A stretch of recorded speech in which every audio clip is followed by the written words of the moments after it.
Hey, what's up, Tony?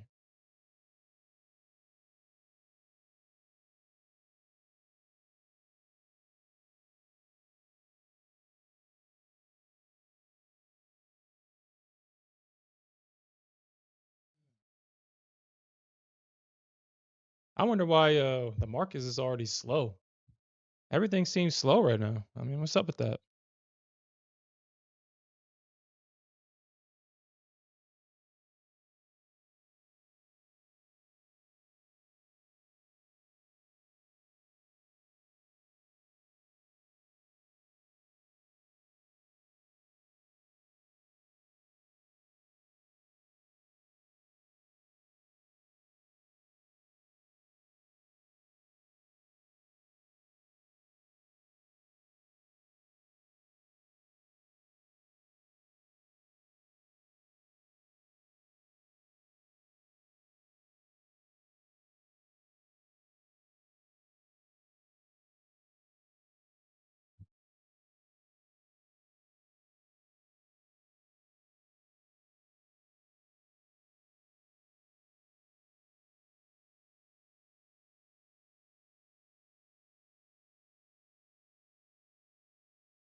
Hey, what's up, Alfred?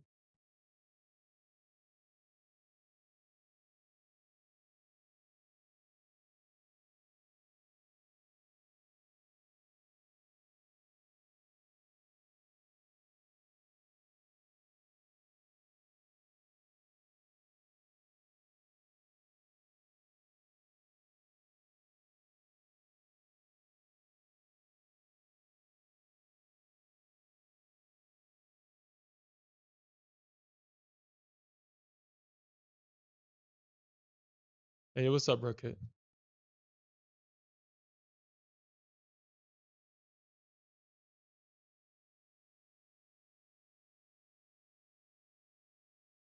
I wonder what's up with the markets today, man. What the hell is up with the markets? Everything is slow. CL, Nasdaq, gold, silver. I mean, the market literally just chopped in a range.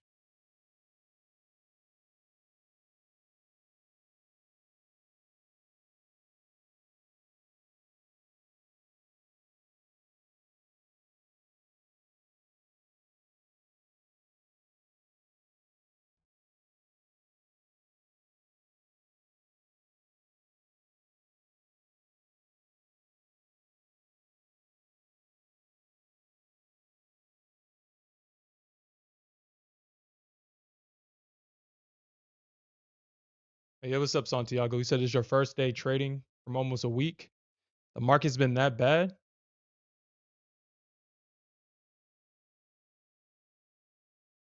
Yeah. You talking about losses happen in the markets or in your personal life?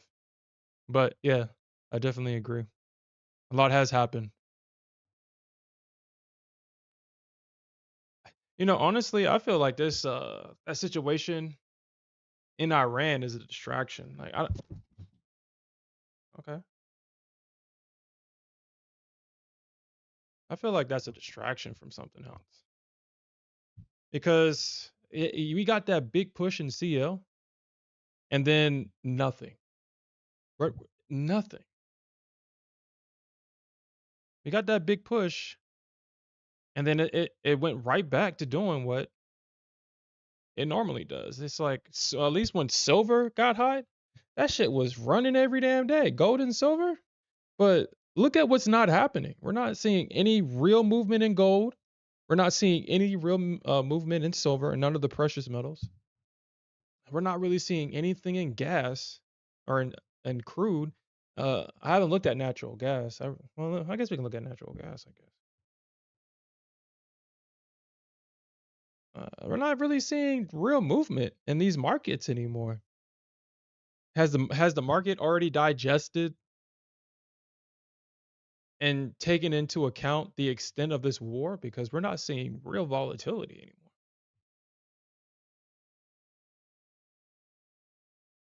Yeah, I was. Yeah, I was thinking that too, Santiago.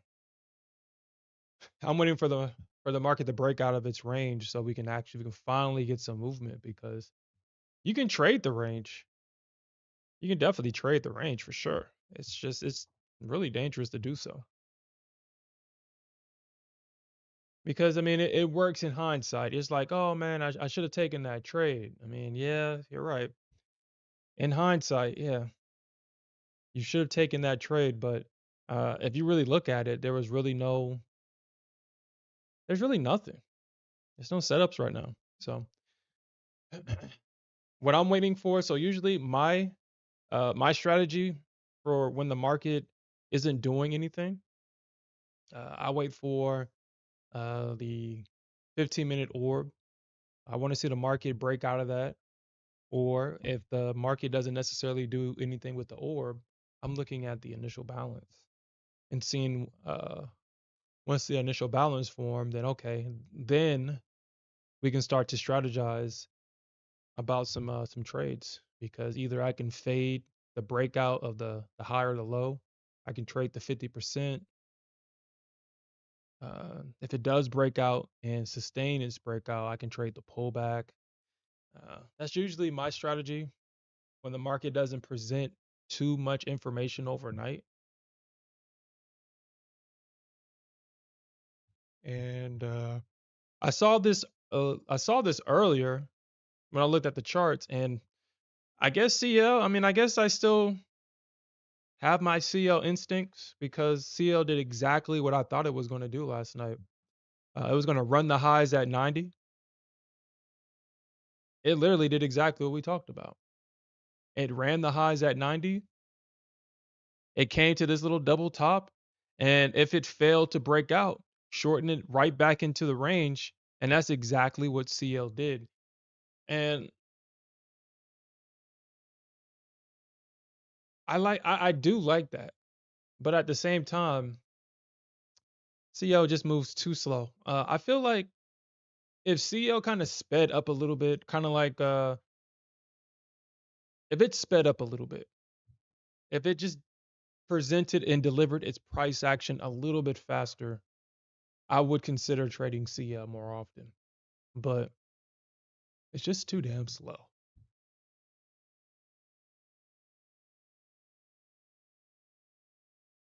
You gotta wait for the setup, and then you gotta wait for it to hit your target. It's just too much.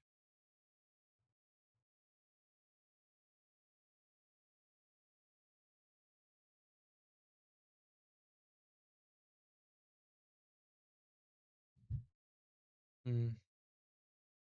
Gold has been doing the same thing all night. I'm surprised gold hasn't really pulled back yet. I'm surprised, honestly.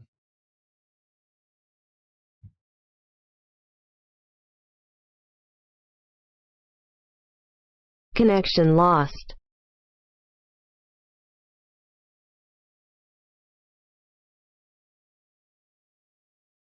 Walk around.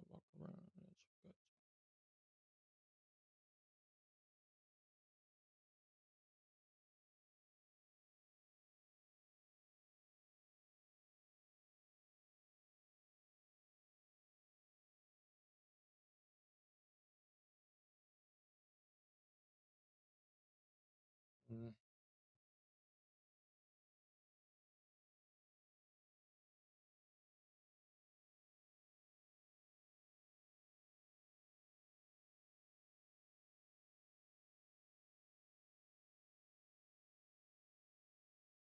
Mm.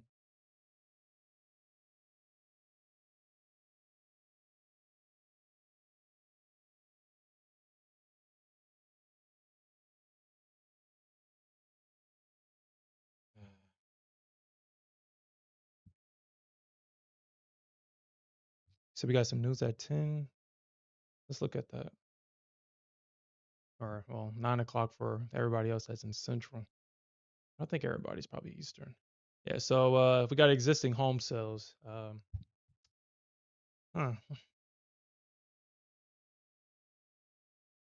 I, mm, mm. So I may not be fully understanding it, but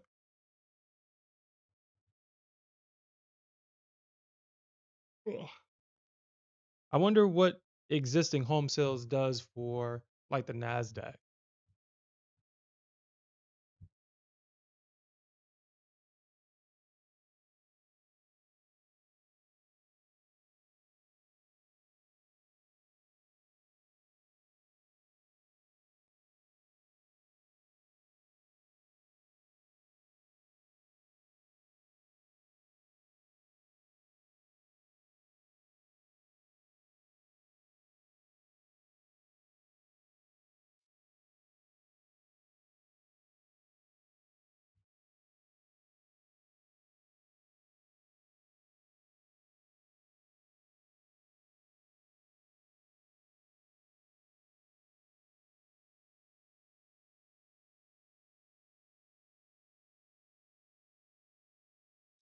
Well, if given the opportunity, that's what I'll do. If given the opportunity.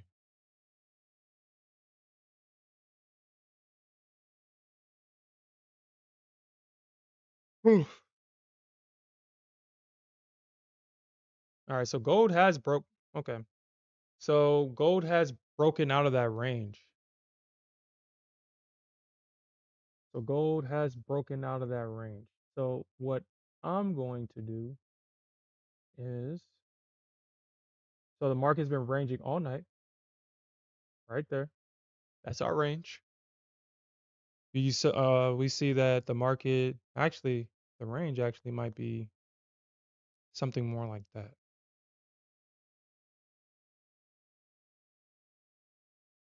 That might be more of our range right there.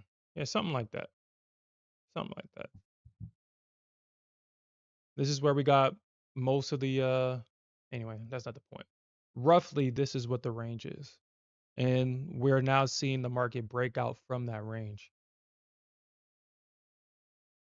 So, I'm going to look for an opportunity to trade a pullback.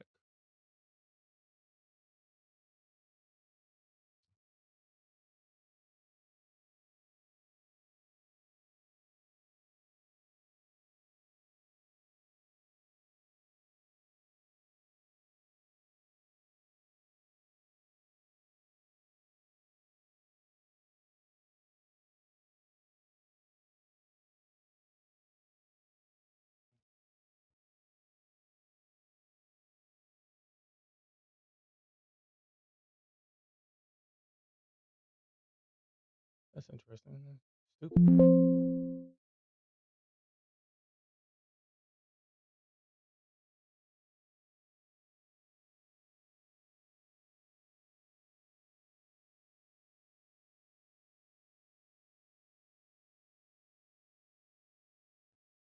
Okay.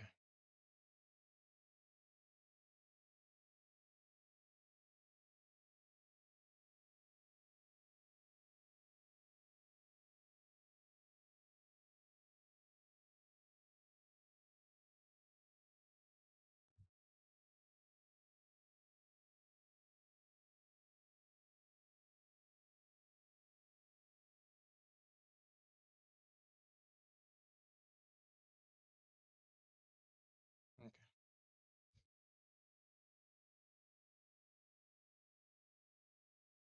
All right. All right, so I'm gonna document this. So, so 847. So about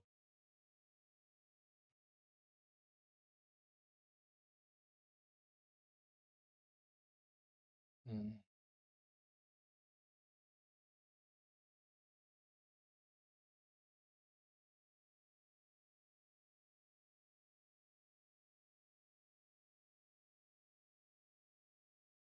so at 8 o'clock.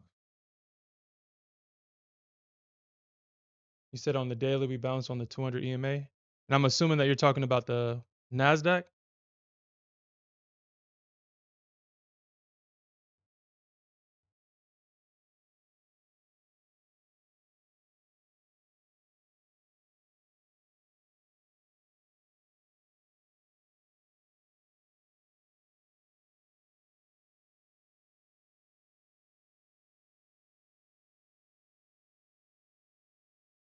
Okay. Temping. All right. So gold.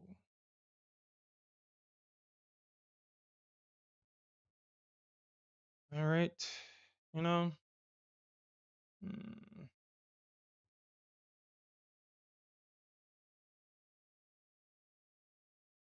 Actually, I'm gonna keep it with 5 contracts. Or I think for the most part, maybe I can get maybe 6.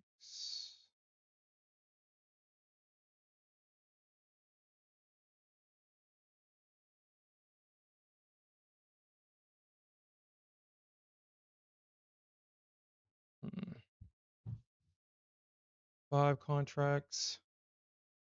All right. So uh, at 8 o'clock.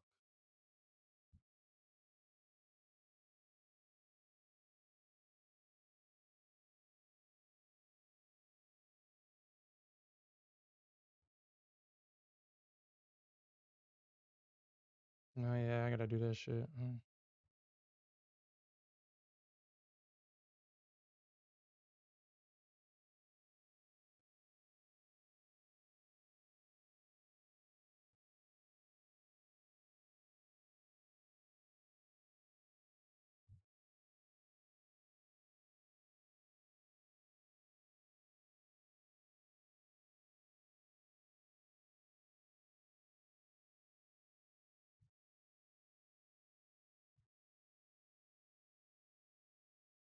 Okay.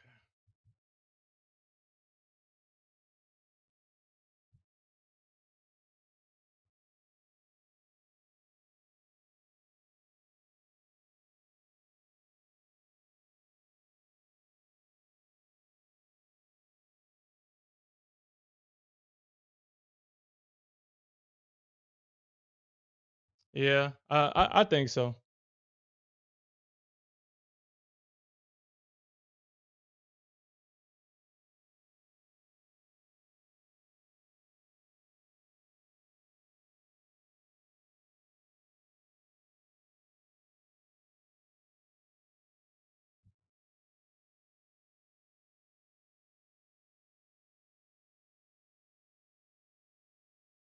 Because it's already chopping already.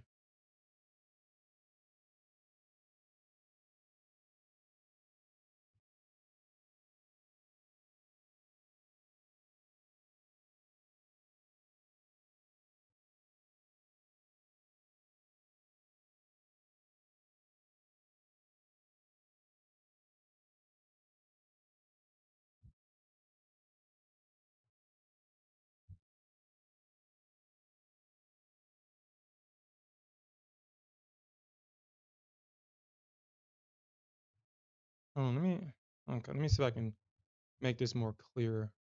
Feel like I can let me try to make that clear.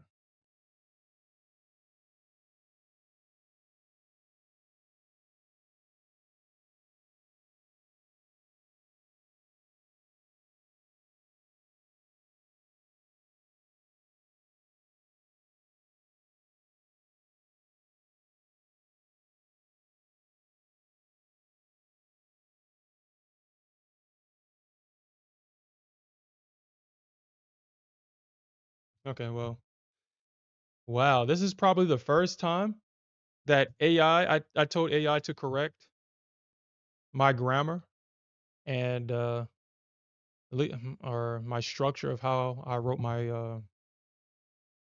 my journal entry, and then it 100% agree with it. That's the first time, like how because it's supposed to find like whatever you ask it, it's supposed to find something change. The most that it can, the most that it changed was adding like that little dash right there to separate pre-market, but everything else was, I guess, up to AI standard, which is actually pretty cool. All right, so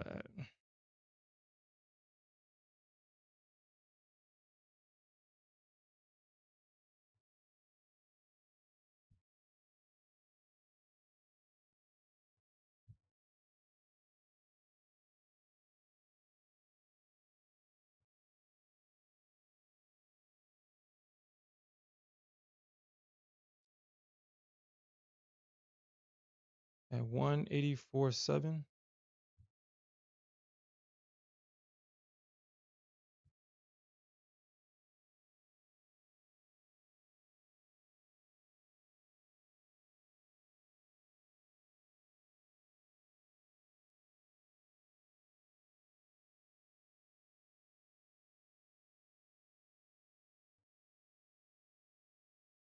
All right, so I'm gonna take a screenshot of this and I'm gonna set an alert so I know to come back and record it.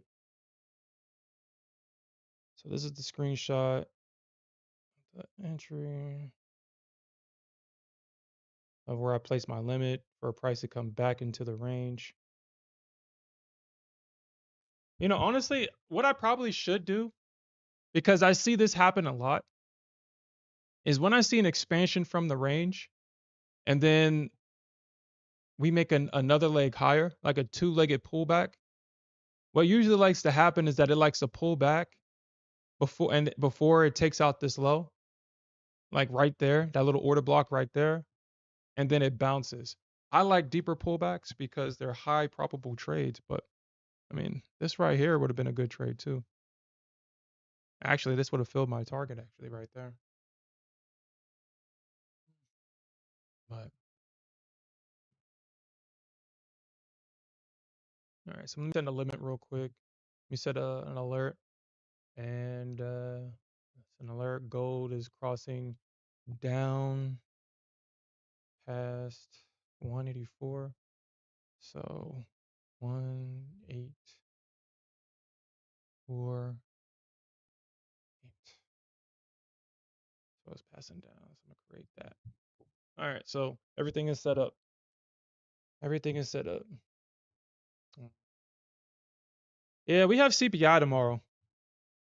We have CPI, so I think that's gonna probably hold up the entire market, which sucks because well, I mean the market is moving. It's just moving in a way to where if you is not really giving a lot of reliable, high probable setups. You're not really getting too much of them. Because I mean, if you kind of caught this move right here, I mean, this was a good move, I guess. But if you're a breakout pullback trader like myself, there weren't too many opportunities, and especially on the Nasdaq, man, that's sad. But it does look like it's going to break this low, though. It looks that way. It looks that way, but we have to respect the bulls until they fail. We have to respect the bulls until they fail. That's the current major low.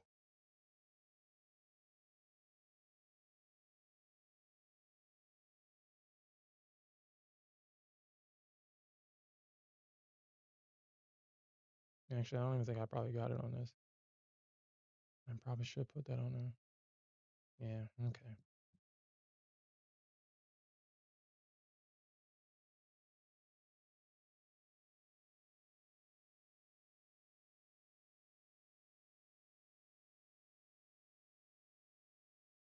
Mm,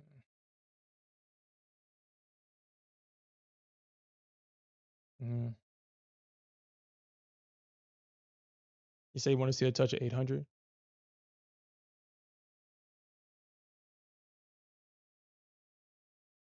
What do you plan on doing at 800? Do you plan on going long there or?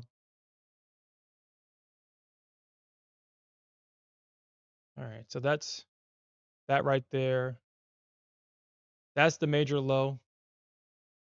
We don't want to see price break that low. Mm. We have a minor low right here. So even if the market breaks this low right here, um, it can easily swipe the liquidity underneath this low right here. It can easily do that. Where's my? There it is. It's like, dude, where the hell's my tool at? There we go. All right. So yeah, it can easily swipe the liquidity underneath this low right here. For a,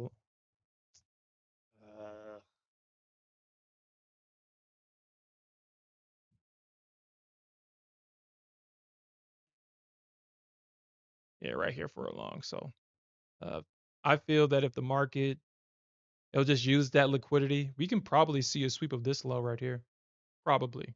But then I think we go right back up into the range. That's what I believe. If I bring your attention over here to the Qs, that does look super bearish. And this is a 15-minute candle, and that is a bearish engulfing candle that takes out one, two, three of the previous candles right here. Uh, we have price breaking below this dark pool level right there.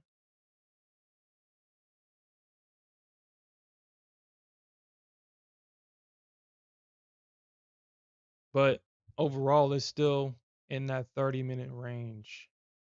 I mean, at least that's the current 30-minute range right there. So I think the 30-minute range about to form. Okay, so yeah, it's locked in now. That's the 30-minute range. All right.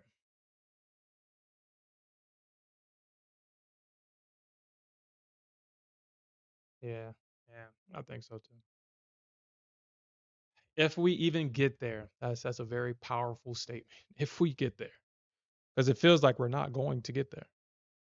But you already know how that shit go.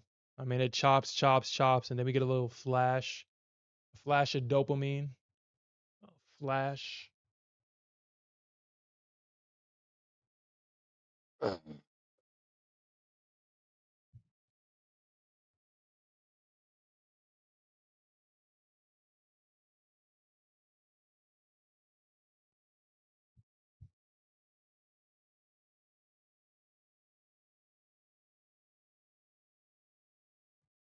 Say he was waiting for the home sales news.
Yeah, and you already know that it would do it. You already know how the Nasdaq is, and she will do it. She will do it. Honestly,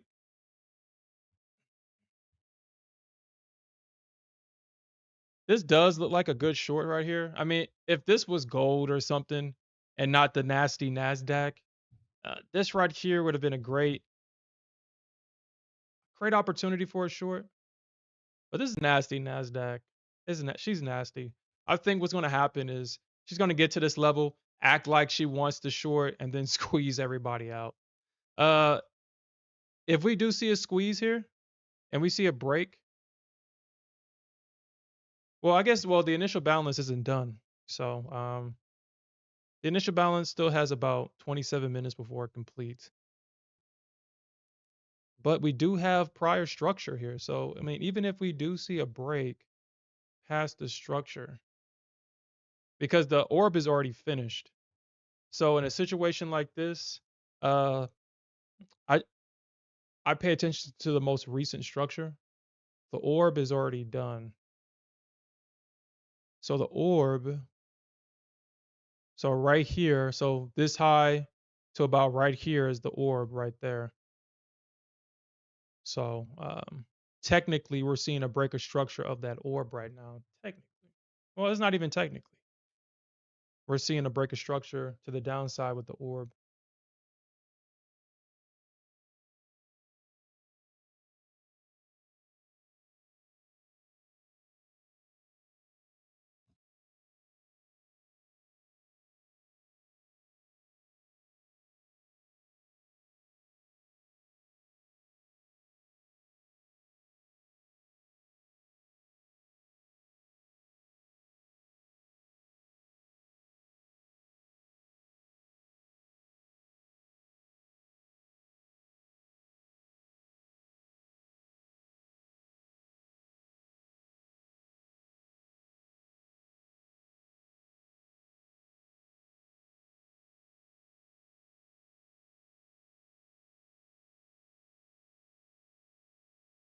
That's interesting.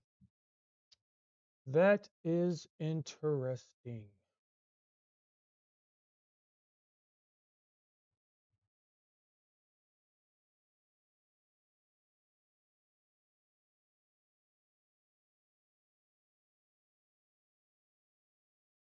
Hmm.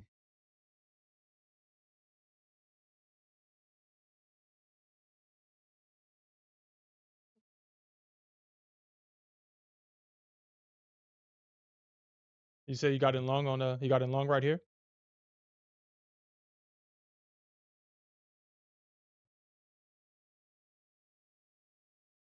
All right, let's see what the Nasdaq does. Let's see what the nasty Nasdaq does. I mean, we've seen this so often, man. We shouldn't be surprised. She's gonna act like she's gonna short at this breaker structure, but we got to remember it didn't take out this low. It didn't even take out the minor low. So we all know that shorts may not work. I mean, even though this is a minor low right here, price hasn't taken it out.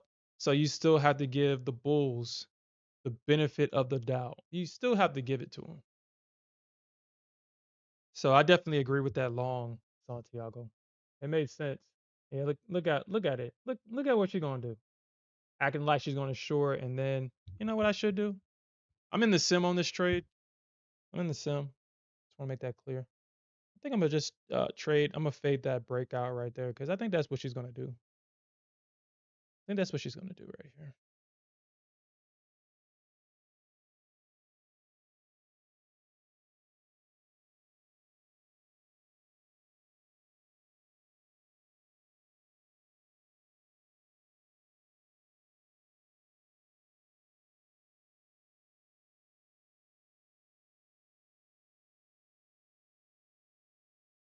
Nasty, nasty. Definitely, yeah, dude. Nasty. Shamelessly nasty.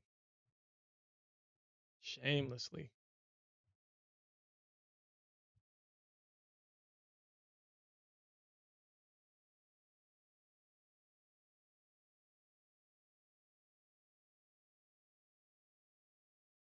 You say you got a TP hit? Yeah. Congratulations, Santiago.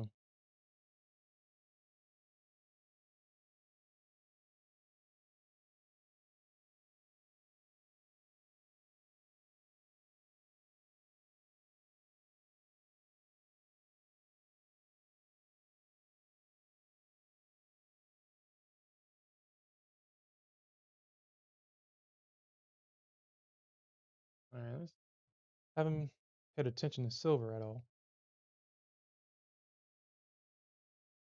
Honestly, I keep telling myself, why am I still trading silver when it's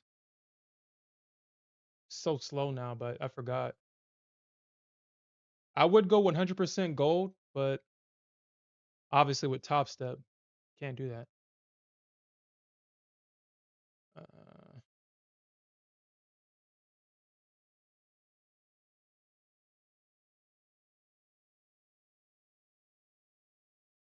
hmm,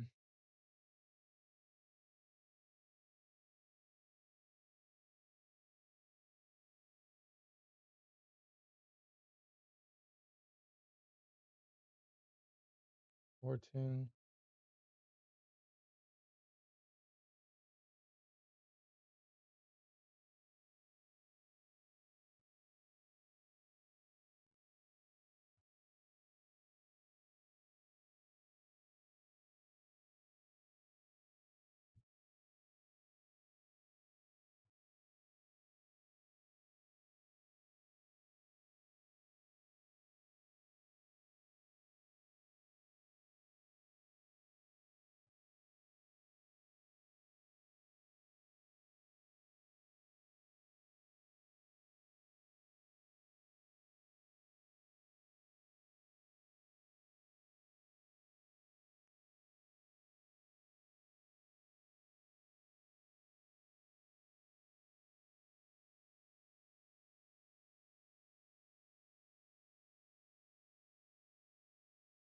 You're in short now? Well, I guess I talked myself out of a good trade, huh? It literally came to the area that I was like, yeah, that looks like a good trade, but nasty Nasdaq. And of course the trade works. 100 points down, of course. 100 points down for from the entry. And I tried to fade the move. Nasty Nasdaq. I get in my own way a lot with the Nasdaq because I just don't trust it. I feel like I always got to be 2 steps ahead of the Nasdaq to be profitable with her. But that was a even though this leg doesn't look like it from 998, it's about a 100 point move. 100 points. Okay.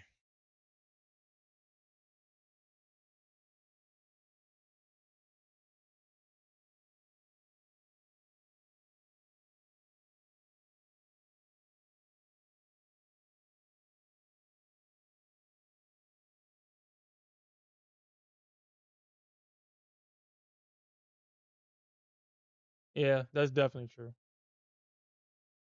And it looks like if you're not scalping today, then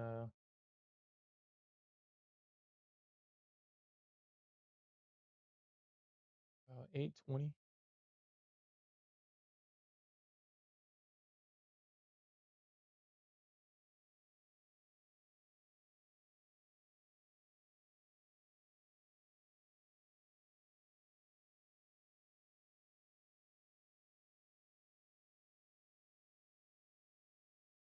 Okay. All right, so I'm trading the order block. A retest of this order block because we got equal lows right here. We have equal lows. I don't trust. So I think they're going to use that liquidity to come and take that and fill me in right there. 440, 87, 440.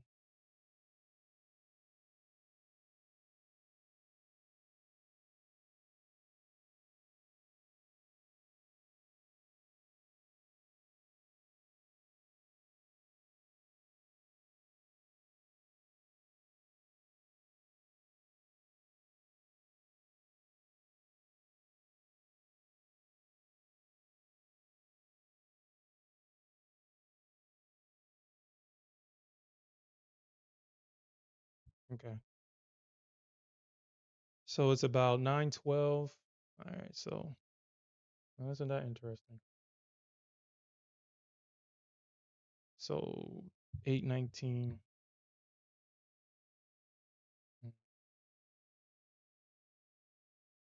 Okay, so I got 2 trades that I'm looking for, and I'm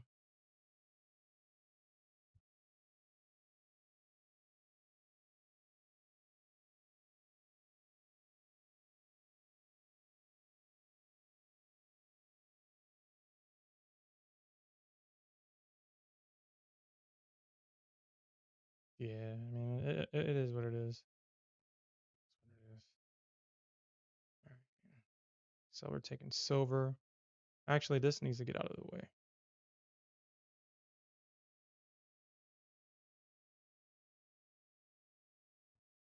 Because like I said, I'm not gonna do this with the Nasdaq. I feel like I can't even plan for Nasdaq. You just kind of have to, you kind of have to be an opportunist when trading the Nasdaq because it's okay. So at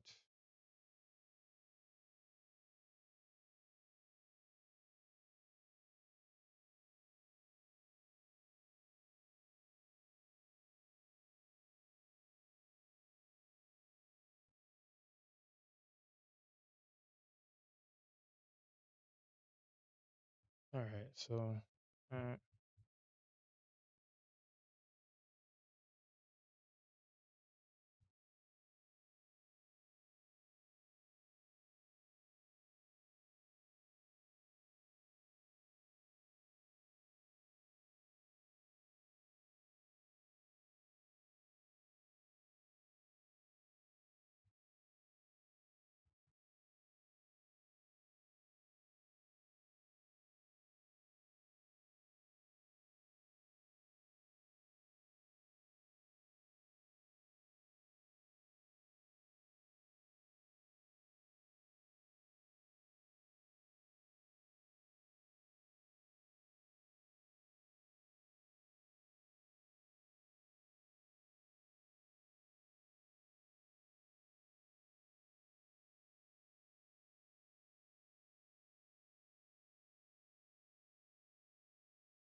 87,440.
All right, so the terminology that I'm going to use moving forward. So it's always, for the most part, majority of my trades will be the break and retest trade. But if I say structure, it means that I'm trading into that pivot, or I will trade into the order block. In this situation, because the pivot, I mean, they kept kind of missing the pivot. Like right here, they kind of kept missing it somewhere in that area, like right there. And they kept, and they got equal lows right here. I don't trust that the pivot will work, so I'm gonna trade at the order block. So just to just be clear about the terminology that I'm using, structure is just going to be at that pivot. The order block would be at the order block. Mm.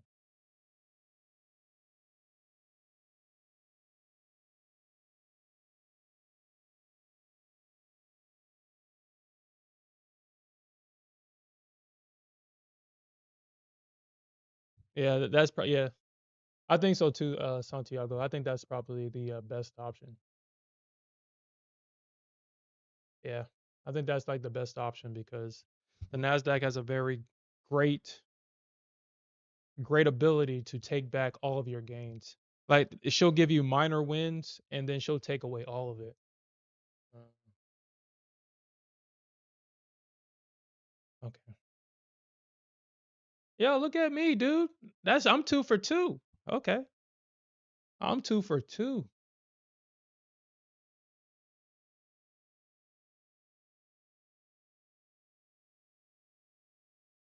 All right. So AI is telling me that what I'm saying is exactly how it would suggest it. So I guess I'm anyway. He's not making any corrections, so I guess this is very clear, very professional. I like that. I mean, I write reports all day, so I guess I'm just used to it. But and we have someone that is a, I don't want to use hmm, he is a person that he writes documentation all day, and he edits, and he is very particular about the way that he wants you to write reports. He will make corrections. He will say your grammar is incorrect here. There is a writing template that we have to follow. It's to the T. Like, uh, it's like being in school and writing essays all day and turning it into the teacher just to have it audited all day. And I guess once that's happened so often and you kind of know what the person is looking for in terms of when they're making corrections, you just begin to write like that way to avoid all that. And at first I hated it. I was like, man, I don't like the fact that I'm writing these reports like this, but I will say that it's made me a better writer. It's made me a better writer. It's I write more clearer. Before I've noticed, like if I look at my old work, it's like, man, I used to have a lot of run-on sentences talking about nothing.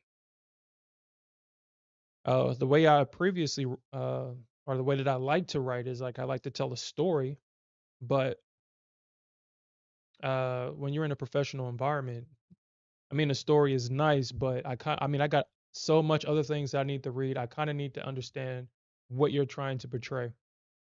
It needs to be straight to the point with as little as words used possible. And it's interesting that I started doing this journal. So I started the journal trying to write a story, like my doing it this way, where I try to write a story. And then eventually I said, yeah, I'm not doing that. And then I just went straight to writing it as a report, which is more clear. I mean, I can easily look at it and understand what's happening, why I did something. I'm taking the break and retest trade of an old order block, and that's what I'm gonna do. But uh,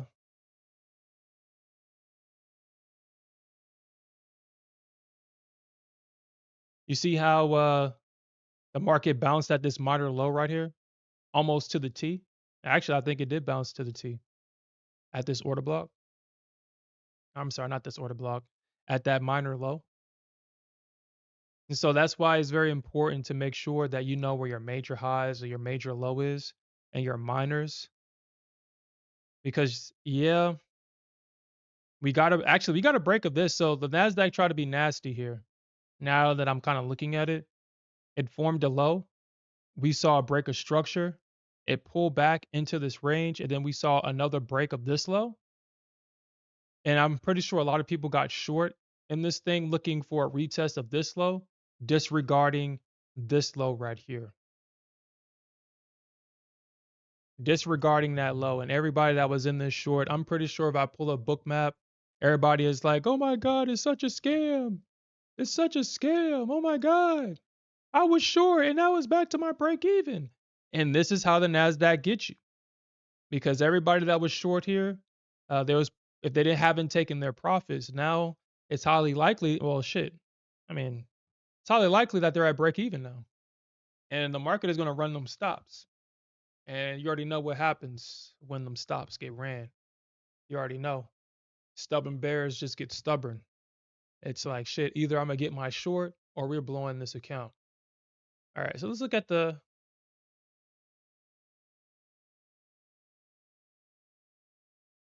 I'm actually surprised. I'm actually surprised. The indice chat is actually long right now. I'm surprised.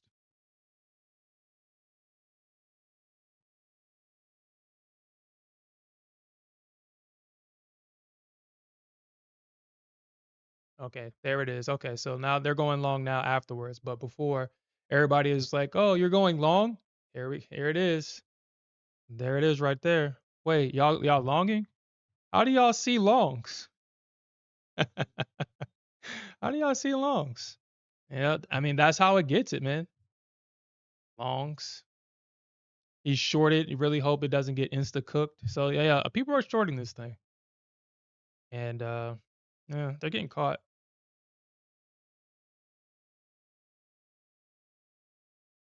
We just got to make sure that you know where your major lows and highs are. You're long, yeah. And yeah, dude, the market maker model is definitely and that's what I'm using here. That's exactly what I'm using here. The terminology from that.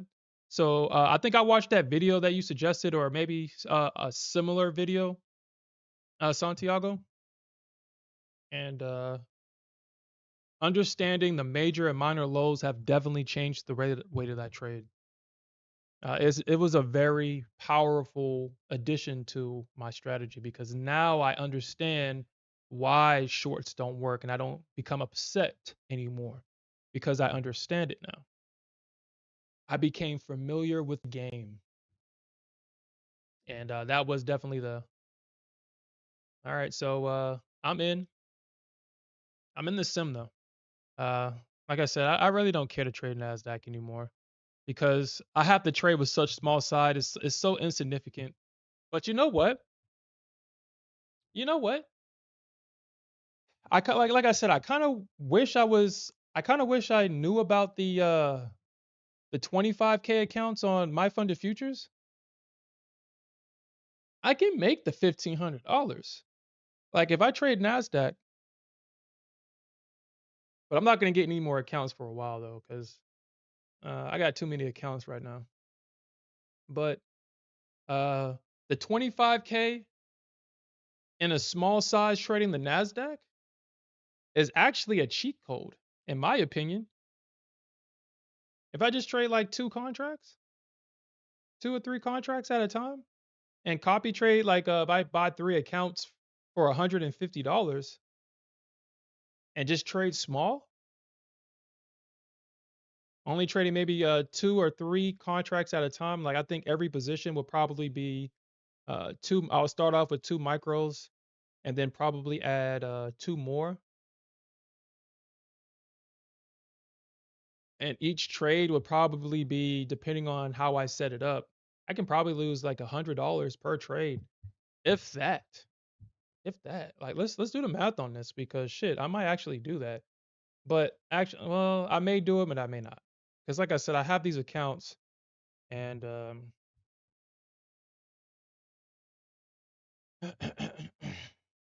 have too many accounts right now, so I'm not gonna do it now.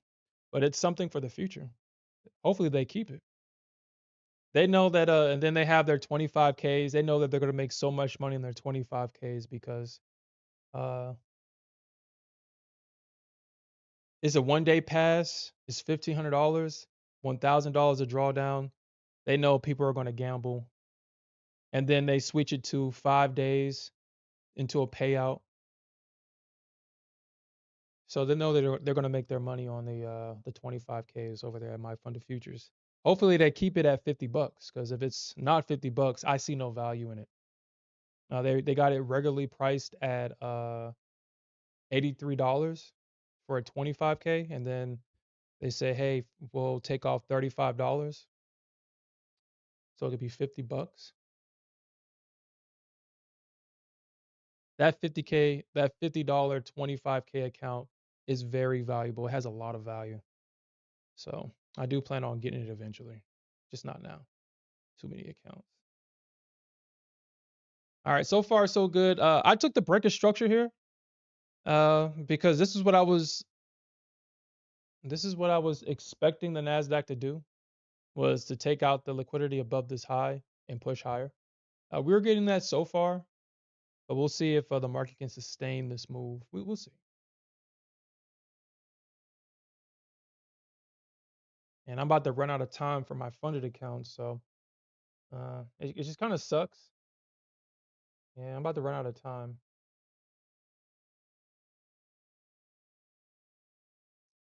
About to run out of time.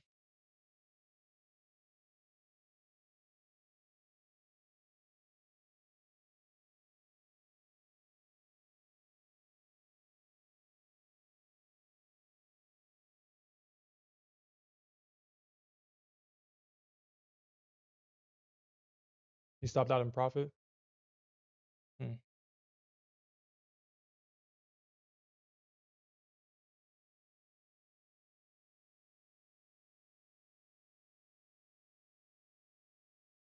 Oh shit. Sorry about that. I noticed that last night.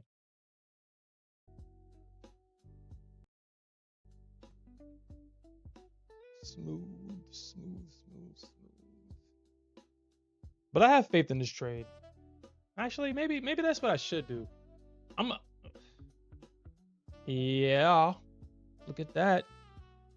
Look at that. All right. Maybe that's what I should do.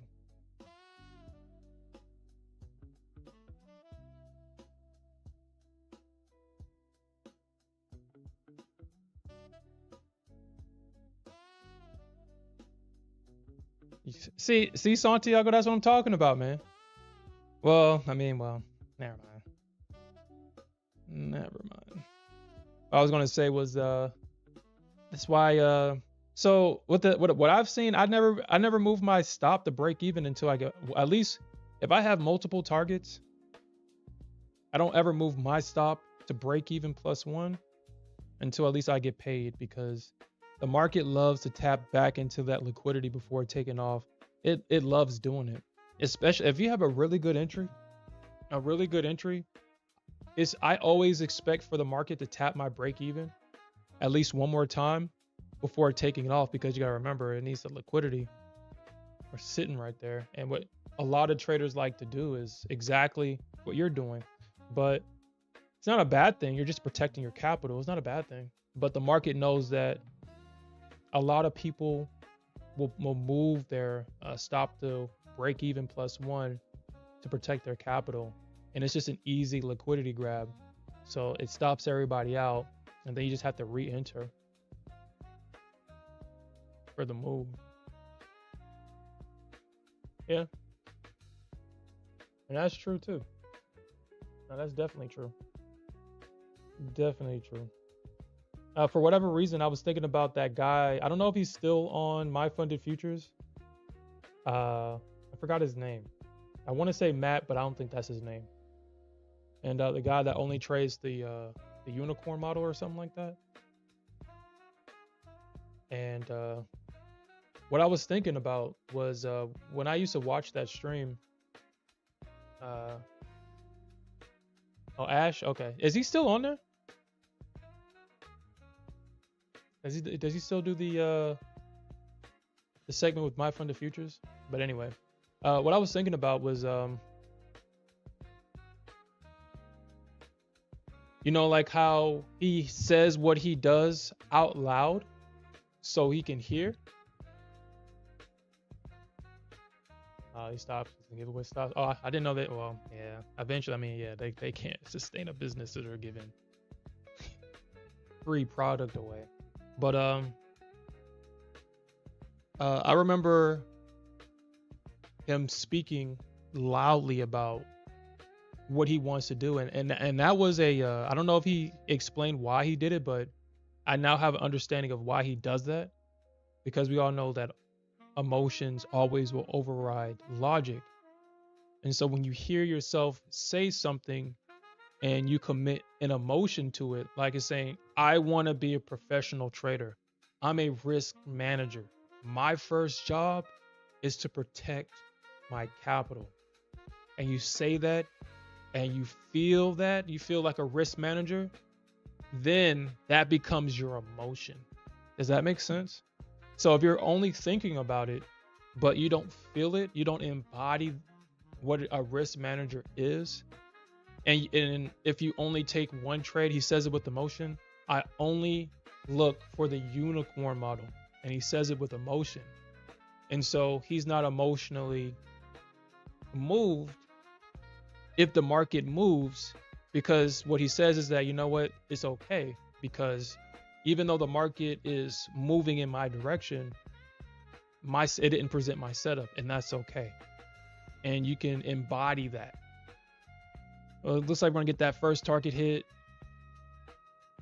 Nice. First target hit. Beautiful trade. I mean, I've seen this with the Nasdaq so often, is that I expect this. And now everybody that was in this short, if they don't flip long, they're probably still trying to short into this damn thing after it moved higher. You went long? You also speak to yourself when you trade? Yeah. I mean, like, dude, honestly, now that I have a better understanding of why people do things, and when I see, you know, these influencers or people that's on a big platform, they're doing these things, and it's like, oh, okay, yeah, that's pretty cool.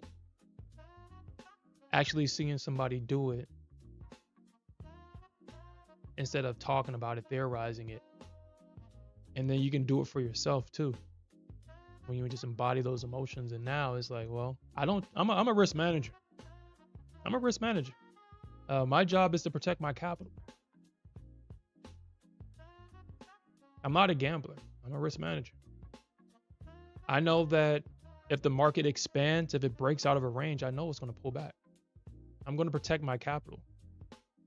And then you got to also think that the people that are making these moves, the institutions, they can't, like, the move is coming back because they got some unfilled orders sitting at these areas that they're going to, the market is not going to go too far without filling these orders first. Okay.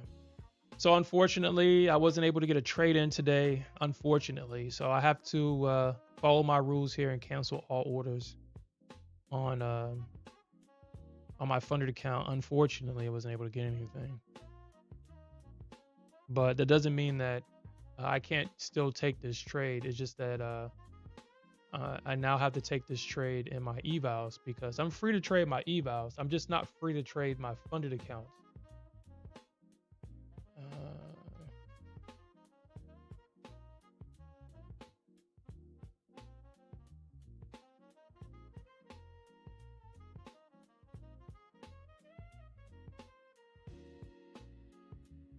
So, honestly, I forgot where I had this thing at. So, my leader account is this one. Take 5. I'm a risk manager. 4, 7. There you go. Let me make sure that I have it right there.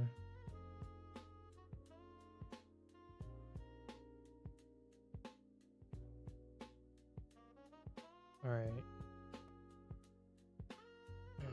Yeah. Okay. 184.7. 184.7. Okay. Cool. All right. 184.7. We'll take that trade. I only lose $270 if I'm wrong, but I don't think I'm going to be wrong. That's a good trade right there. That's a really great trade. Actually, let me see what the 50% of because the initial balance has already formed, but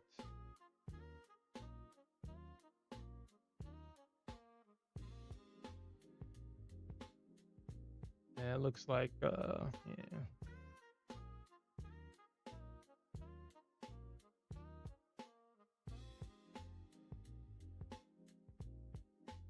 Okay.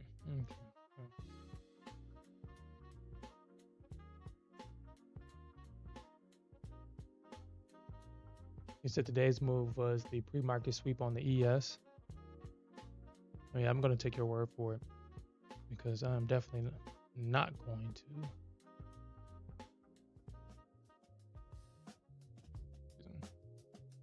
I'm definitely not going to.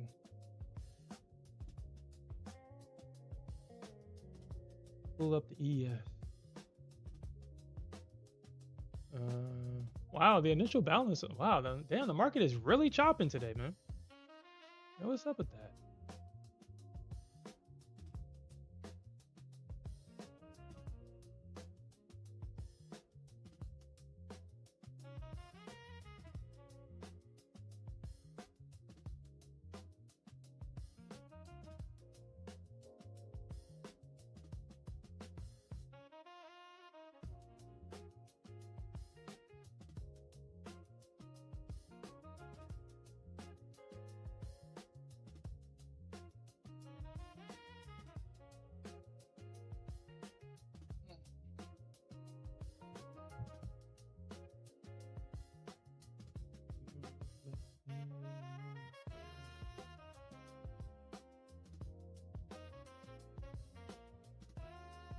Let me get into this.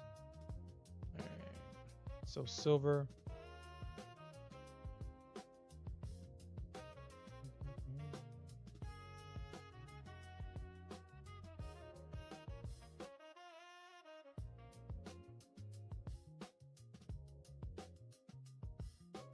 Oh no, that was from yesterday. And that's something else I don't particularly care for about Lucid. Well, Lucid and Tradify does this, where the P&L doesn't reset every day. If you have your P&L showing, it already puts you in a state as if you made money already, and that's not the case.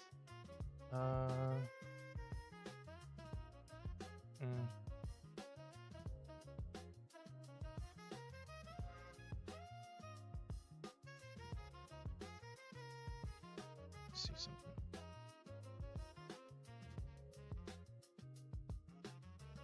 That's what I don't like. I would wish that they would change that. 695.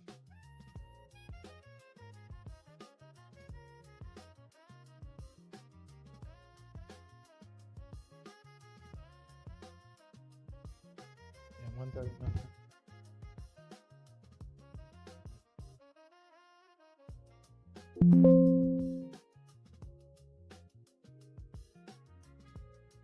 So 440.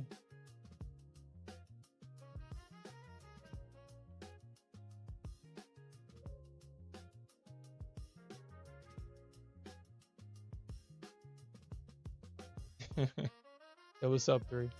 Yeah, yeah. Well, did you get caught short? Did you get caught short today? Oh, did I just get my target hit? Okay, I guess I got my target hit. No, I didn't. I shouldn't have gotten my target hit. Huh, I guess I got my target hit. I thought I moved it up. Yeah. Yeah, so what we were talking about earlier, and the reason why yeah, I guess dang. Okay. All right. I mean, I'm not going to complain, but I thought I moved my target up. I didn't think I was going to get it hit. But what we talked about was just being when you're trading any market, I guess people refer to it as the market maker model, and I'll be the first to tell you that it's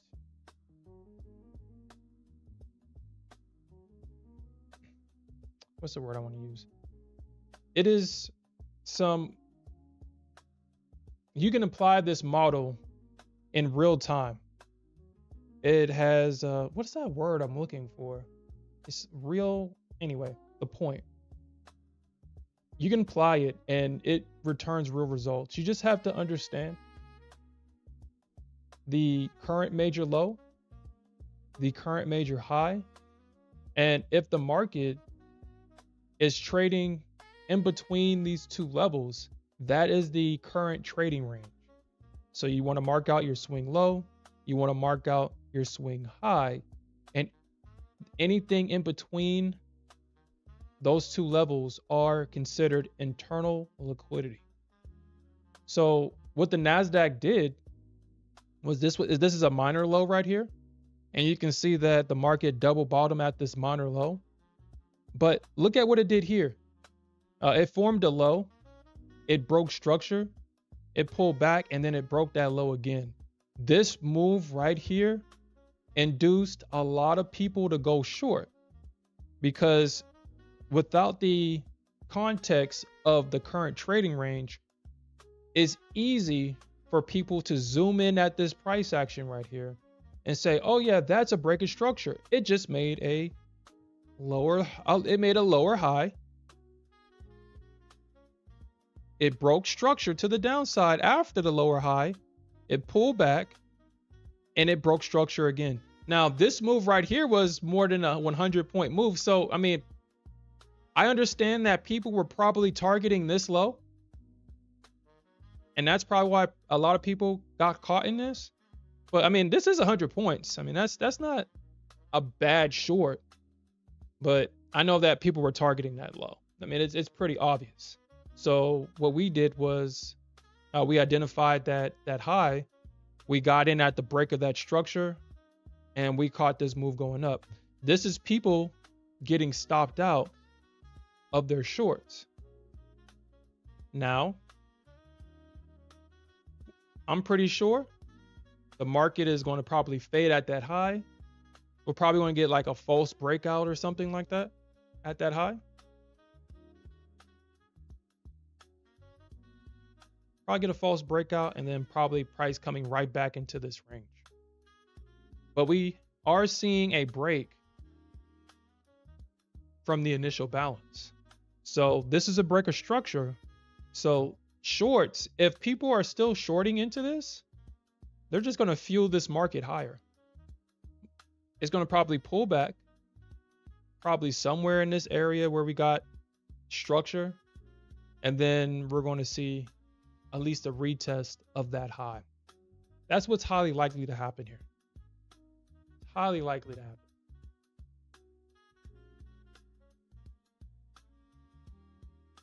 Hey man, we're just glad to have you here. Yeah, so in the shorts, we made money on the shorts, but we caught the longs. That's the direction the market wants to go into. So that's why we took the long. But at the same time, the market is still chopping. So breakout pullback traders like myself, we got to sit on our hands until the market decides to break out. But like I said, this is a break of structure right here. So once the market pulls back, I mean, if it pulls back, this would be a great opportunity for a retest of the high. If we can see a breakout of this high right here, I highly doubt that this fails. I highly doubt. I highly doubt that we see a sustained breakout above this high. It's definitely going to pull back. Unless it doesn't. Unless it doesn't.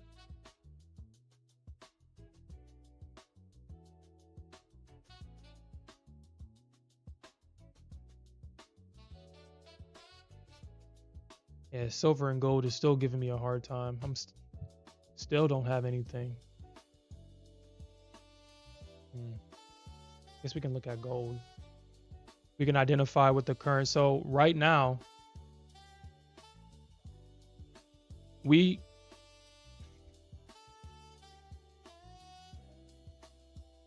really depends on what gold wants to do here. It really depends, because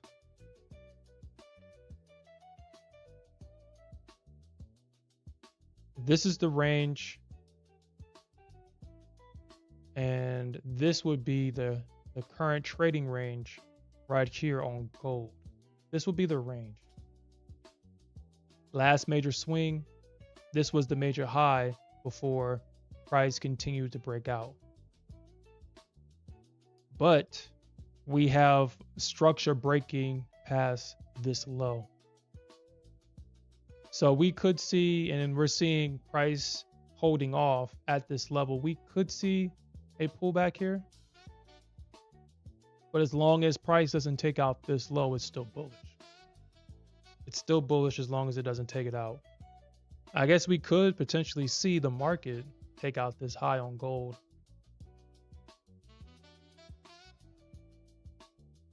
Still could see it.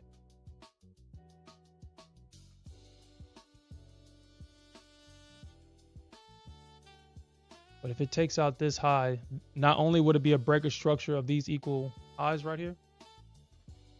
So not only do we see a break of these equal highs, we also see a break of the initial balance high, and then we'll see a break of high of day. So it really depends on what the market does. If the market breaks out, then we can get a decent pullback trade somewhere in this area for a retest of the high. Now, if we see a double top, if we see a wick and price coming back into it, then I know that I shouldn't be trading in this area. I should wait for a deeper pullback, because obviously it swept the high.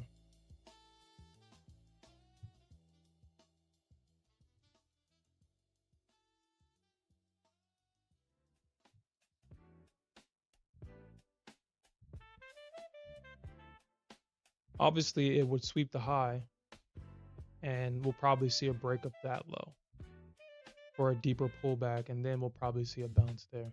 At least that's what I'm looking for. That's what I'm expecting the market to do. But gold and silver is not necessarily moving. It's still in that range. So I guess the Nasdaq is the only thing right now. CL. Okay, so we got to break a structure of CL. Let me actually look at CL. We got to break a structure down. It broke the initial balance right here.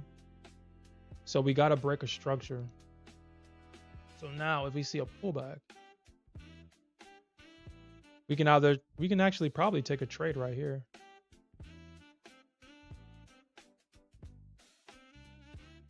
A retest of the initial balance low. And you can see that all the liquidity that CL just taken out. So let's just see. But honestly, I probably won't even. I probably might delete CL off the chart again, because honestly, I mean, unless something happens.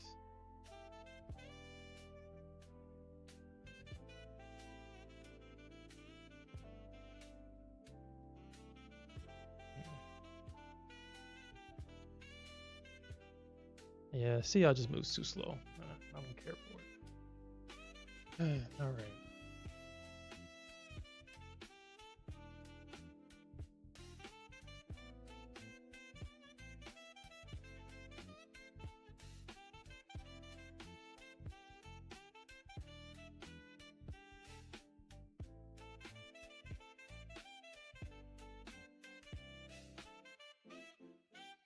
Yeah, I'll probably just do that. Probably do that. Yeah, I don't care. I don't care. I'll just keep it on the chart, just in case. But I really don't care.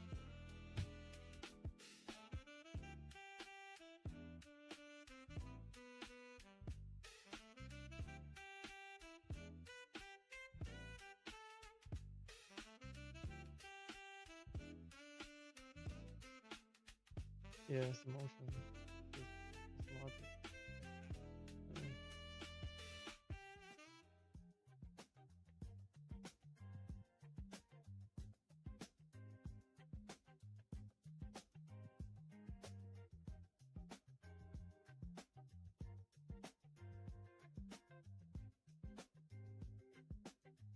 And I doubt it. I doubt it.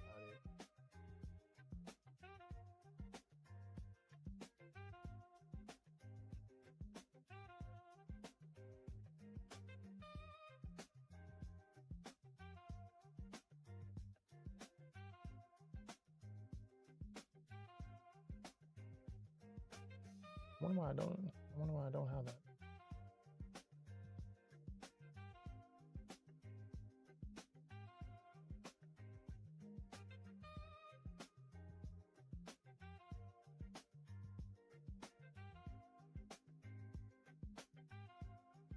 Okay.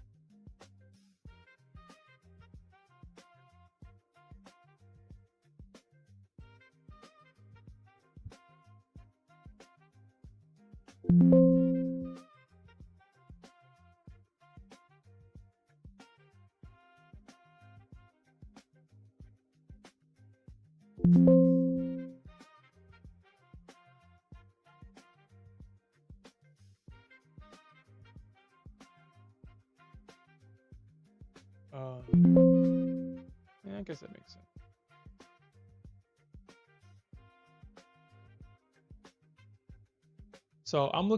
So currently I'm looking at potentially a rejection at a range between probably like 275, 295 ish, somewhere in that area. 275 to 295 is where I'm looking for the market to reject. Or we could potentially see a rejection in that area. We have CPI tomorrow. And I didn't know this was a thing, but on TikTok, there is a CPI strategy that apparently a lot of people take. Or at least a lot of the kids on TikTok, they all agree that they will be taking this trade. A lot of Forex traders take this trade too, where they put a limit, I think, toward at the I guess as an example. Let me demonstrate it as an example. So they take the candle of the high and then the low. They full port it. And whichever side the market takes, because they're full porting it, they can pass their evals. Now, a lot of people, obviously, I wouldn't ever recommend doing something like that. That's kind of a foolish way to lose an account. But that's a strategy that's very popular on TikTok for whatever reason. It's very popular. And for whatever reason, I mean, it's not for whatever reason, but I truly understand why these prop firms make the amount of money that they do per month. I fully understand why. Because if you're full porting across 5 accounts, 10 accounts, 20 accounts, it's highly likely that you're gonna blow the account off of the volatility due to the spread. And I mean, you can only get lucky so often. CPI is volatile for a reason. It's a lot of movement that's happening, a lot of orders that are being filled all at one time, and the market doesn't have to fill your order. It doesn't have. I mean, and that's where the luck, and that's why it's gambling, because it doesn't have to fill your take profit. It doesn't even have to fill your stop. It can keep going until it decides that it wants to take you out. And usually what happens is if it goes past your TP, it wants to fill it after price gets underneath it. I mean, it's kind of what it does. You can only be so lucky for it to fill as soon as it hits it. So I wouldn't recommend a strategy like that. But that's what a lot of people are going to do tomorrow for CPI. Let's actually look at that. Yeah, so we no longer have any news to watch out for.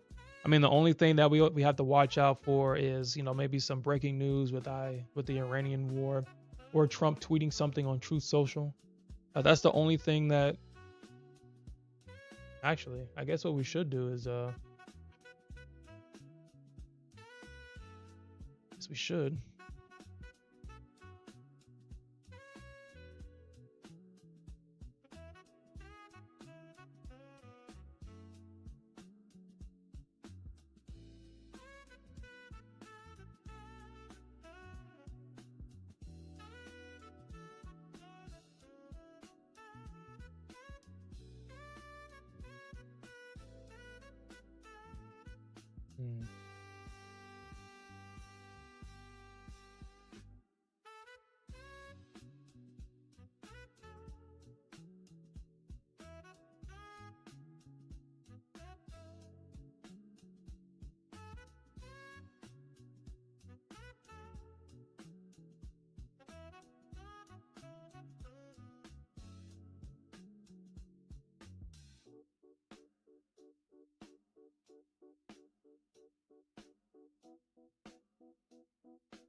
Okay. So I guess this thing does whatever it wants. Even though I told it that I don't want it to. I don't want to see these countries. It's going to reselect them, huh? Okay. Whatever. All right. So.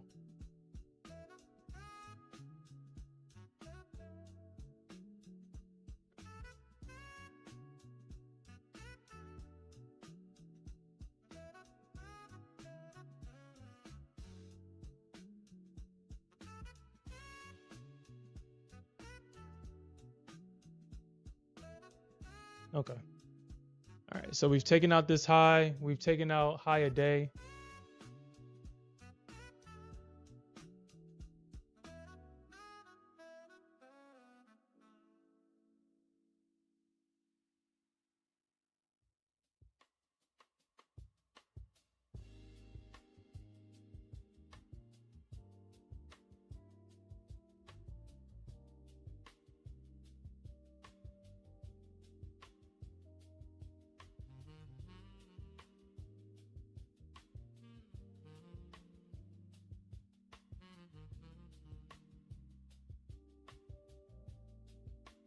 275, 295.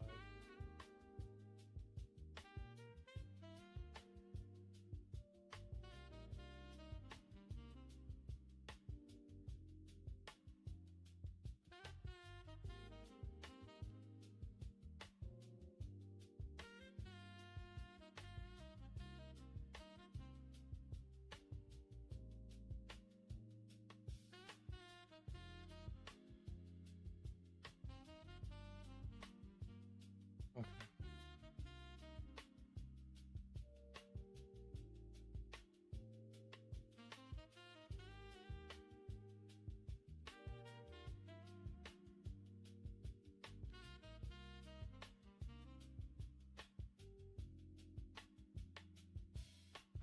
I mean, if it's like a V bottom, if it's a V bottom recovery, then it's highly likely. If it's literally a V bottom,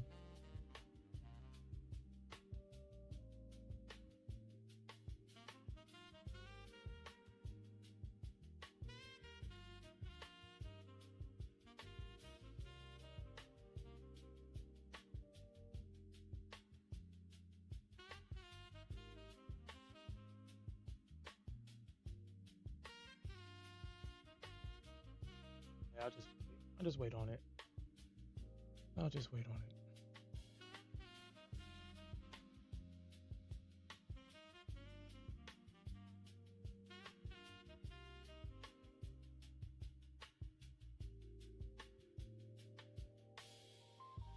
Hmm.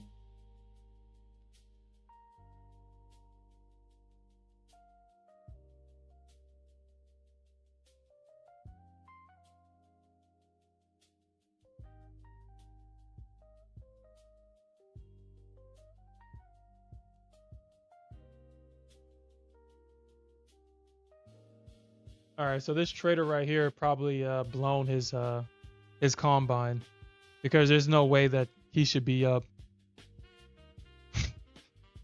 I mean, congratulations to this trader, but it's unfortunate that you had. Well, I mean, he is in like 50. I think these are 50 micros. Waiting for the retracement.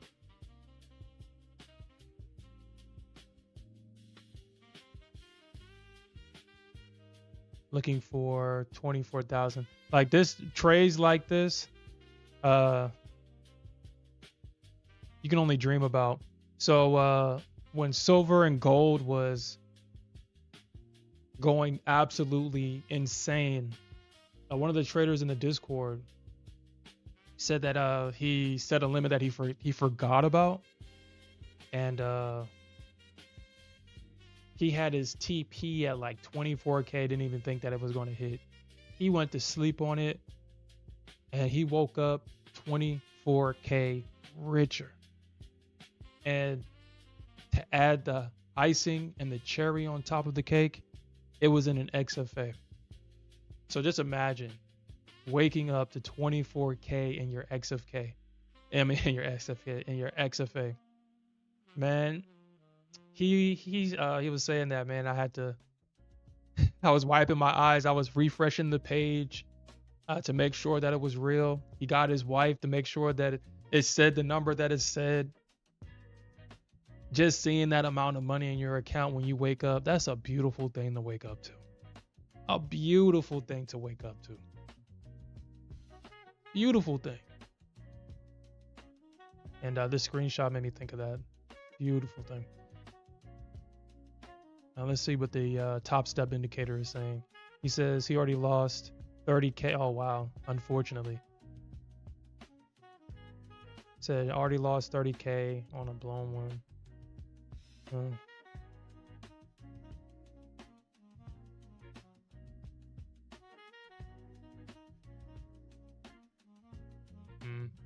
Everybody's talking about his balance. Yeah, it's a blown combine, but I guess you can use it as an as a practice account.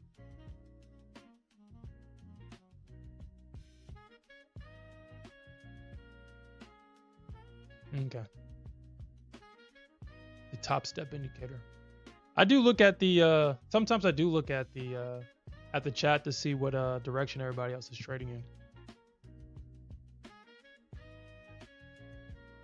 If 90% of traders are always wrong, And if 90% of traders are trading in one direction, it's highly likely fading the consensus, the bias of the chat will give you profitable trades.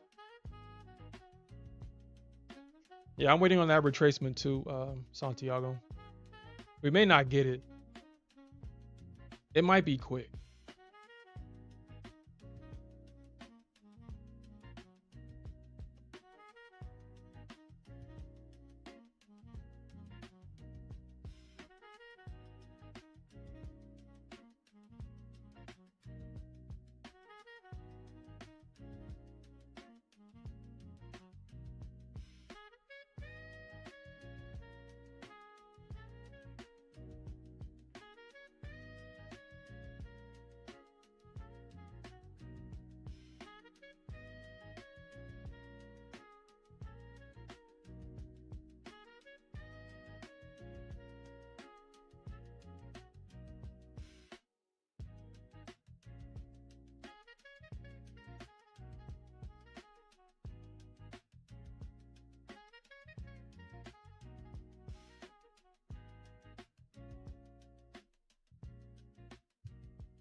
Yeah, I'm just gonna keep Nasdaq as something for fun. I'm not gonna take this serious.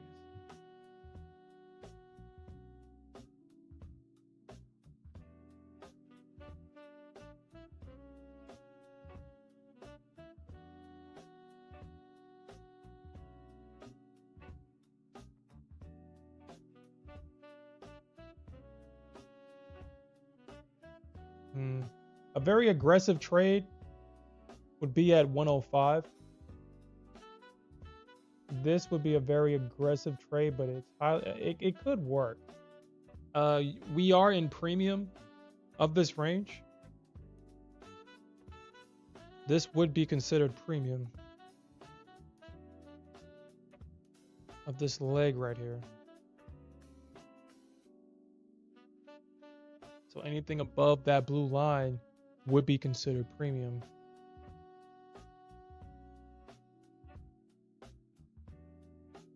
But the market is trending. And I don't think it's going to give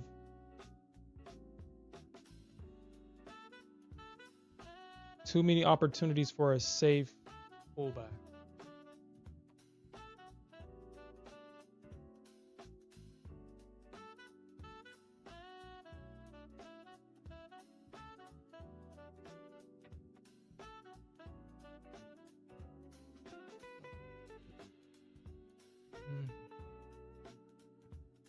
All right, so we're seeing that pullback now, so we'll see.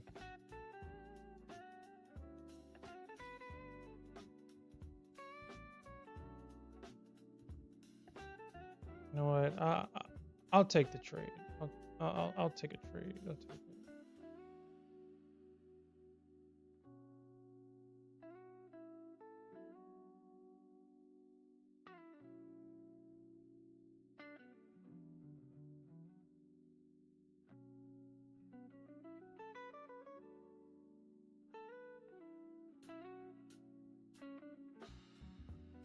Okay.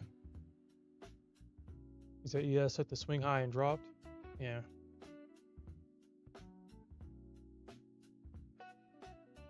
And that's the one thing that I guess you could. That ES, well, I think the last time we looked at ES was kind of doing that bullshit that the Nasdaq likes to do too.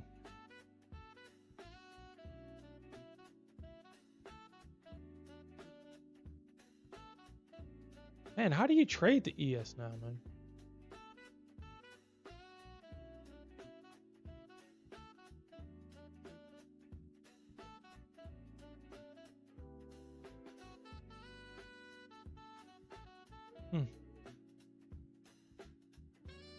A nice 10-point drop here on the ES at that double top.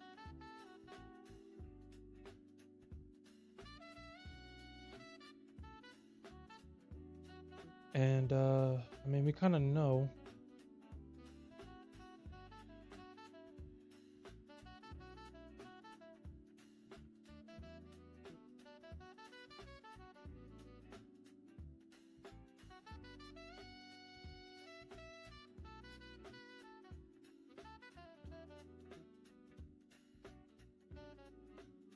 Hmm.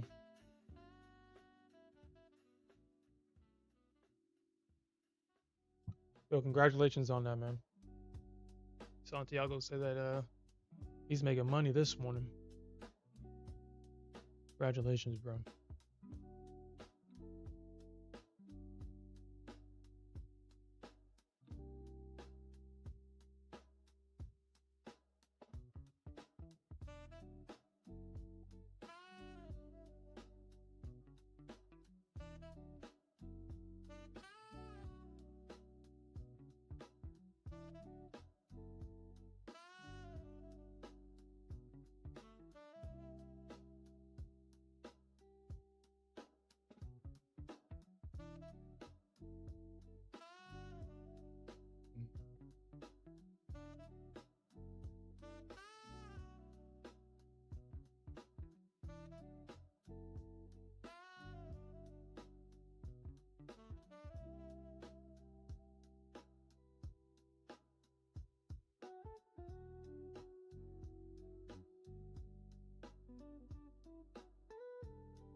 We're gonna be honest about it. It's just too much.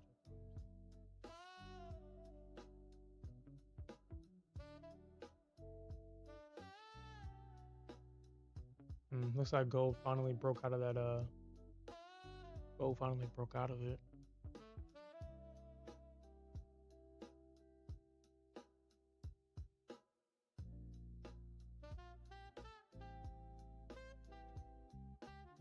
Mm.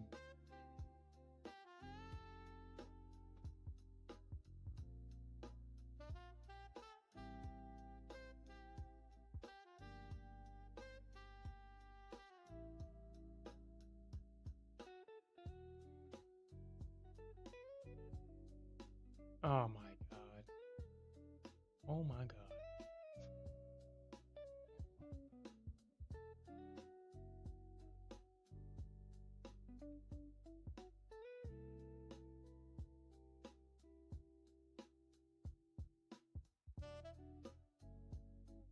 Oh my god.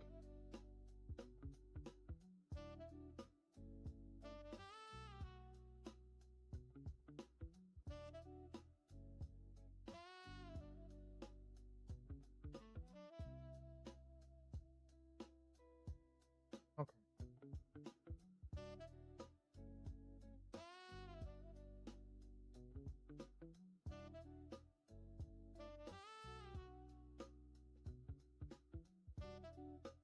I'm looking at gold right now, and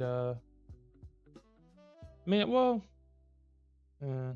at 9 o'clock there was a setup that happened that for whatever reason, well, I wasn't looking at gold. I was in the Nasdaq, but there was a setup that happened that I completely missed, and now I'm looking at it right now, and I'm like punching the air, figuratively, because it was right there. There was a nice setup right there.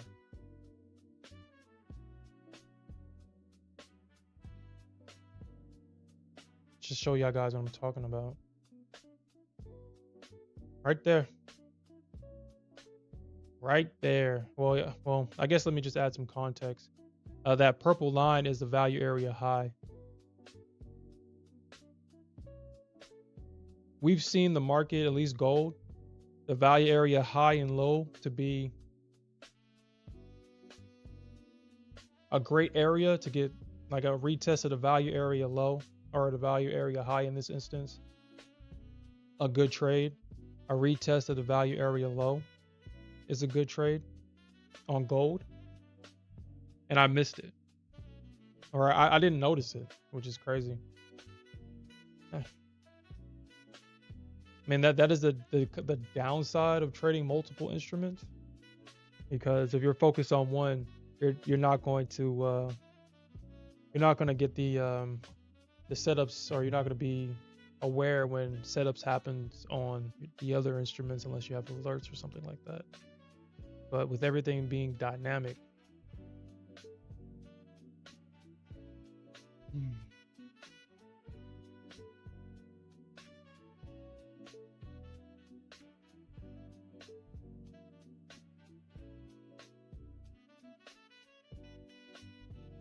everything being dynamic.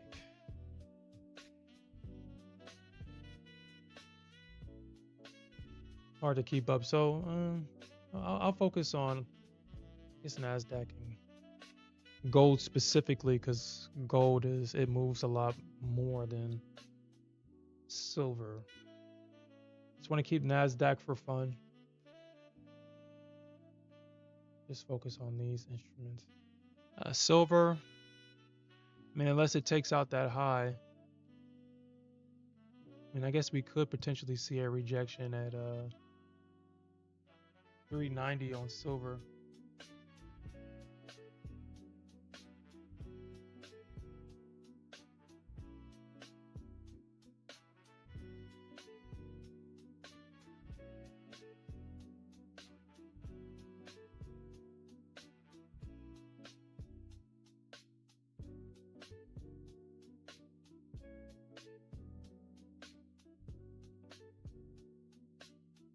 Hmm.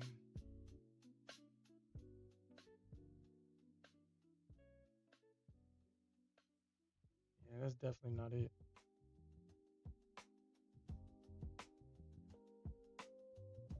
Yeah, hmm. It looks like the Nasdaq kind of missed my potential entry there, which sucks. Okay.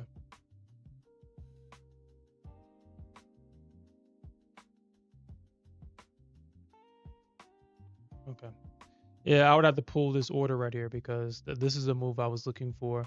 I thought it would. I thought we would see a deeper pullback, but whatever is moving the market today, all the markets today, because gold, silver, Nasdaq, they're kind of moving in one direction. It's hard to get a short going. It's hard to get a pullback. It's just trending higher. So something's going on, obviously. And you said you had 4 trades a day, so you're 3 out of 1.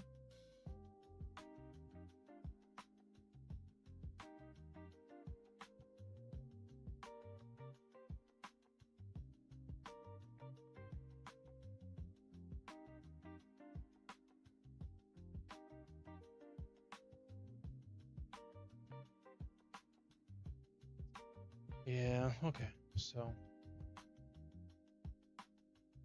Hmm. This will be a swing low right here. So we got the market trending higher. The bears failed. We're seeing the bears getting stopped out of their positions here.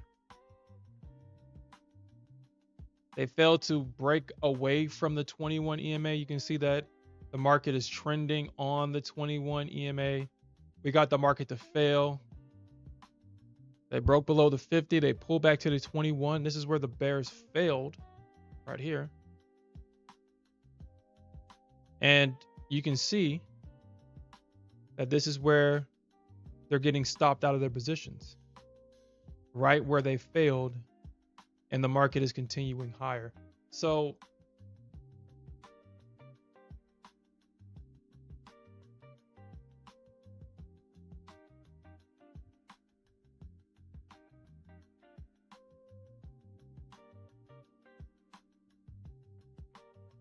in situations like this, it's kind of hard to determine when the other shoe is going to drop. This is when the market gets like this, it's shut up in color. Even though the market is continuing higher, even though it doesn't necessarily make sense of why it's moving higher, you kind of have to shut up in color and just trade with the trend here, because if you try to fade this move, it's highly likely you're just going to be a liquidity donation to the market.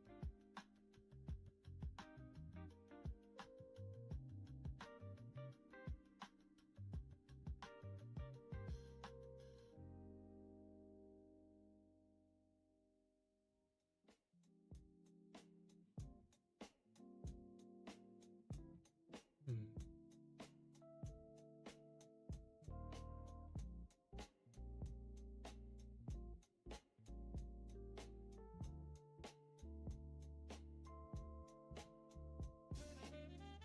But I think the market may turn here. It may, but the EMAs hasn't crossed yet. So I wouldn't short this thing until I at least see an EMA cross. At least. Or we see a break of structure to the downside here. Past this low. But I think this could be a trap.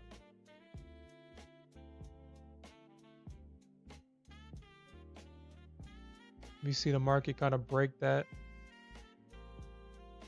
I think that'll be a trap. We'll see.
27, probably like what, 36? 36, 54, 27, 36. 36.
Feeling this softly with this slow price action.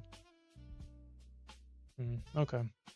So at least now with CL has made that range now. So it could potentially come back up and fill this order, and I can probably be filled.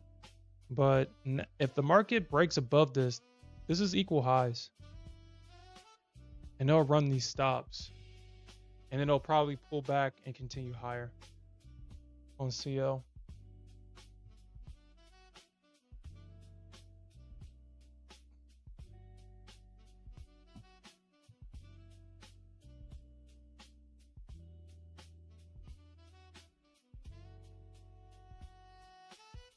Man, it's better than doing nothing, bro.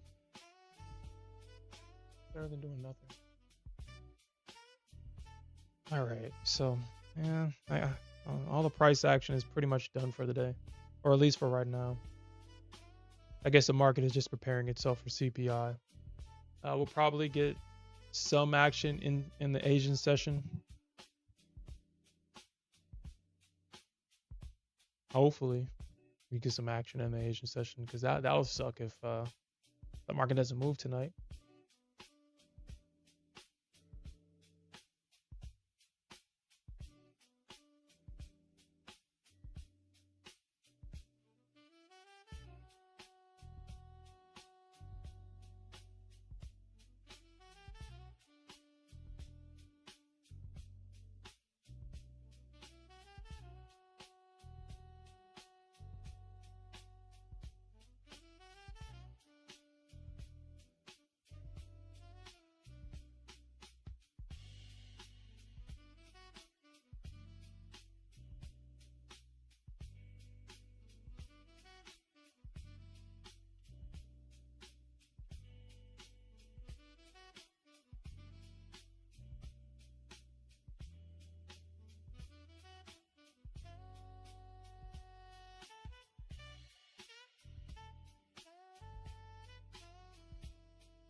I mean, you didn't really earn it though.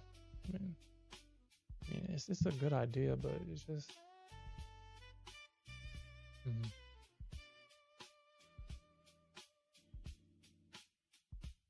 Okay.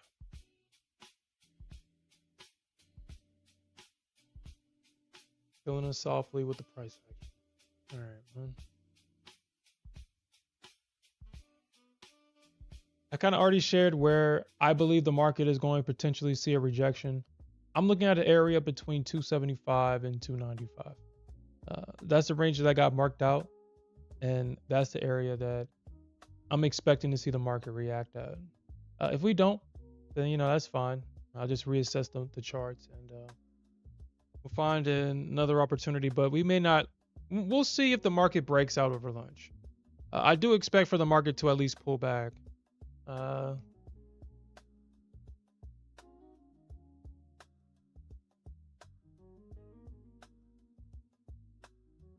limit that y'all guys see on the screen is a very aggressive trade. It's aggressive because I'm taking a long in premium, but it's just right there at the initial balance high. So you said 270s, so you agree? Yeah, I think so, man. That's a really good area. So if we get there, I'll probably set an alert so when price gets into that area,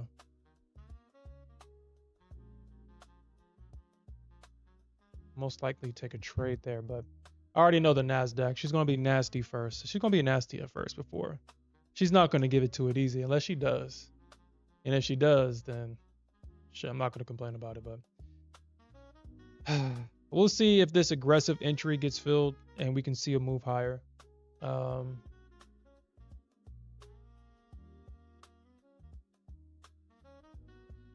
But a really good re-entry for a long will probably be a range between 35. So yeah, right there at the 50%, like maybe 35 to about 15. Yeah, just like from 25K to 2035. This range right here will be a great area for a potential long entry right here. And that'll be a great area for a long. You can look to the left, you see the range, you see the breakout. Yeah, at the 50%, like maybe 215, 25, 15, 25, 17. That looks like a great area for a re-entry long for a potential retest of prior structure if we get stopped out of that first one. But yeah. Yeah. I'm looking for a retest of the high at least. If not, then that deeper pullback to about 35.15 will probably be a better option. So it's in the discount area, so that one will be a better option. The limit that I have on the screen is in premium, so that's a very aggressive long. Highly unlike. I mean, it could work because of that bullish momentum there, but it's really not a high probable trade. So. And then we're leaving a double top rejection too. There's a lot to not like about this trade. If this was gold or silver, I wouldn't take this trade. But it's the Nasdaq, so I mean, I guess anything can happen. But I am out of time for this session though. So I do appreciate everybody that joined me this morning. We will come back later on tonight, and we'll definitely look for more opportunities to earn some more money. With that said, peace out, everybody, and keep on jabbing.